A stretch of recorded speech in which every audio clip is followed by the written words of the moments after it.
there folks, Lenny Rudow here for FishTalk magazine. Today we have come to Angler Sports Center in Annapolis, Maryland to talk about fishing plugs. And you know, I really like topwater plugs. I think they're incredibly exciting. The fish hits, you get a big blow up, it's really great. I like the subsurfaces like the rattle trap, highly effective, right? These are great for casting, you control the rattle traps. One thing that I don't like about these plugs though is the big treble hooks. If you're catching a mix of throwbacks and keeper fish, these treble hooks are going to do some damage to the fish you're throwing back. In fact, you're likely to kill a lot of fish with these, and sometimes I even feel guilty about using these lures. Couldn't help but overhearing you, Lenny, and it just so happens I was just replacing some of my treble hooks on my plugs and rattle traps. In my pocket here, I've got some split ring pliers and some cutters. I'd love to show you what we like to do to put single hooks on these things. Please, let's mod some plugs. Right. First off, we have some short shanked hooks here, which work great for plugs or rattle traps. And we have our handy dandy split ring pliers. So the first thing we're going to do is to take this treble hook off. And of course the split ring pliers have a little notch in the teeth. You can insert it right in between the pieces of metal in the split ring and slide that hook right off of there.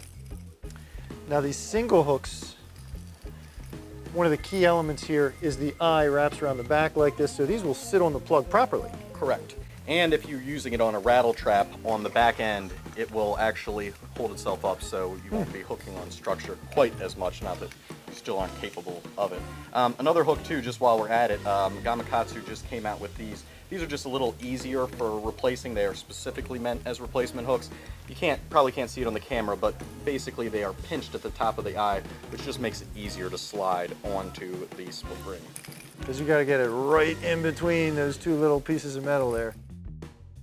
Ah, very nice. I like it, I like it. So now we get rid of this one too. We got two singles. We can catch and release fish without ripping them up.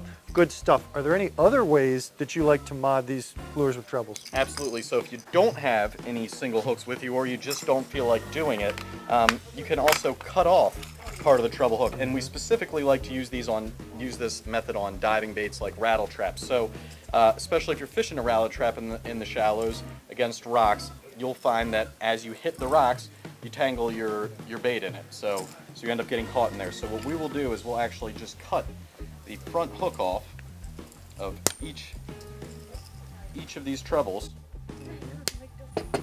And then as it swims and you hit bottom, they will pretty much naturally just bang off the bottom. And it's still not as good as a single for catch and release, but it's a lot better than a treble. Absolutely. And by your personal estimation, how much do you think that cuts down on your strike to hookup ratio? I think 0%. Zero. Okay, yeah. I was going to say 5%, but yeah, we'll give it maybe 7.5%. Okay, there we go. Those lines. So there's a slight cost to pay there. Same goes when you go to the single from the treble, but it's not a big cost. And in terms of the fish's survivability, it's a big step up. Well folks, I hope you found this video helpful. Don't forget, head on over to fishtalkmag.com. Click on the little tab that says how to. You will find all kinds of articles that describe how, when, and where to fish lures like these, as well as many other different kinds of fishing tactics and techniques.